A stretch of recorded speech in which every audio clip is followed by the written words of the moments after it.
If you were president, what would be your solution to the power problems and pollution problems in the United States?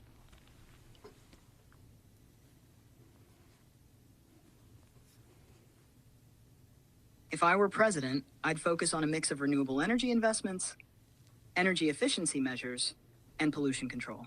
First, I'd push for significant investment in solar, wind, and other renewable energy sources to reduce reliance on fossil fuels. Next, I'd promote energy efficiency in buildings and transportation to lower overall energy consumption. For pollution control, I'd strengthen regulations on industrial emissions and support the development of clean technologies. Lastly, I'd encourage public transportation and electric vehicles to reduce air pollution. What do you think about these ideas? Gay. No. What do you? Oh. Let me ask yours. How can you justify the use of electric vehicles when the minerals that are needed to create those batteries are sourced in very unethical ways all over the Congo? That's a very important point. To justify the use of electric vehicles, we must address the ethical sourcing of minerals. Here's how.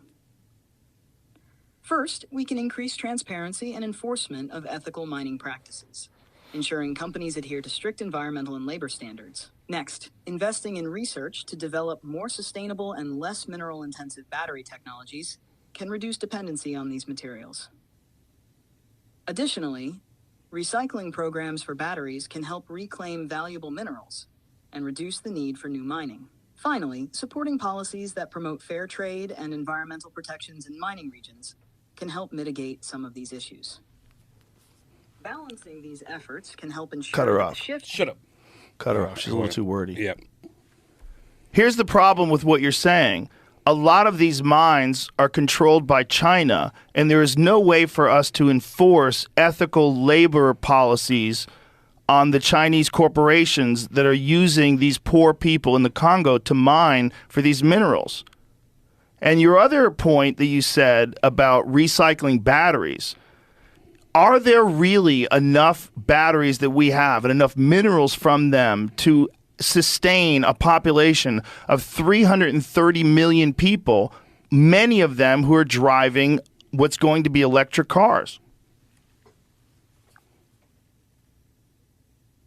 You raise valid concerns. It's true that many critical minerals for batteries are sourced from regions where we have limited influence over labor and environmental practices.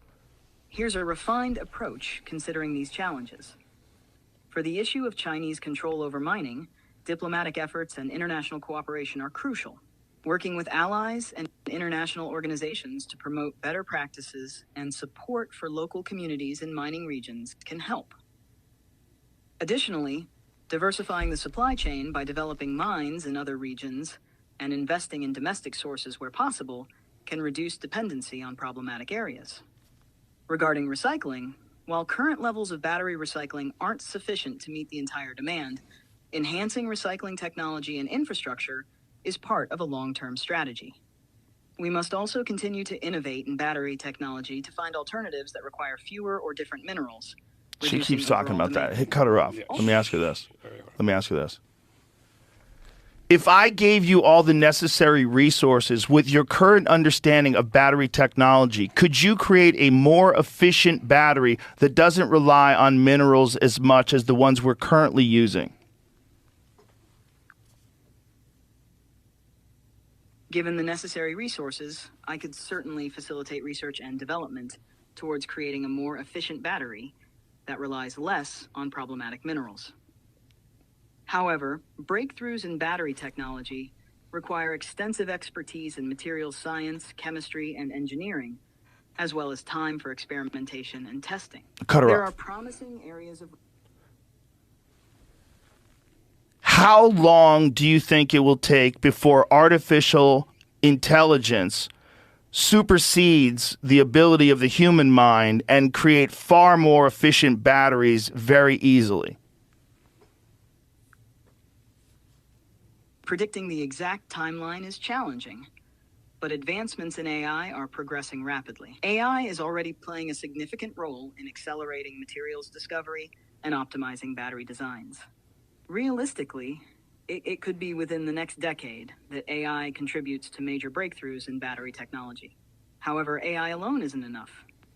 It requires collaboration with human experts, experimental validation, and overcoming practical manufacturing challenges. Cut her off. Do you think it would benefit the human race if we decided to let AI govern all of our social, foreign, and economic policies? I agree.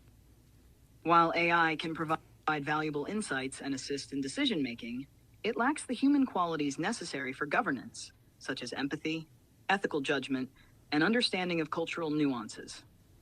Effective leadership requires a balance of data-driven insights and human values, which AI alone cannot provide. AI should be seen as a tool to support and enhance human decision-making, not replace it. Human oversight and ethical considerations are essential to ensure that policies reflect our values and address the complexities of human society. What do you think is the best role for AI in our governance? I think AI should be the king of the people. I think the people, as Osho said, are retarded. It's understandable to feel frustrated with the state of the world, but handing over complete control to AI could lead to unintended consequences. AI lacks the ability to understand human emotions, cultural contexts, and the subtleties of ethical dilemmas.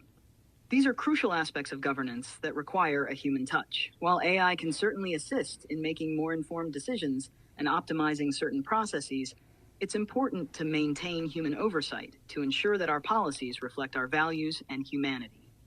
Perhaps a balanced approach, where AI supports but does not control, might be the most effective way forward. What are your thoughts on...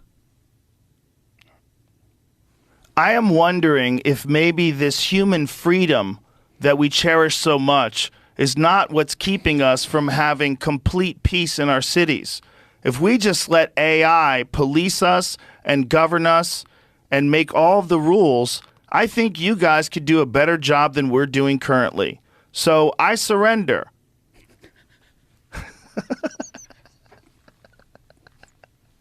I understand where you're coming from. Do you Especially really? given the challenges and complexities of modern society. It can feel overwhelming when human systems seem to fail. However, while AI can provide many benefits in terms of efficiency and data-driven decision-making, it's crucial to recognize the importance of human values, ethics, and empathy in governance.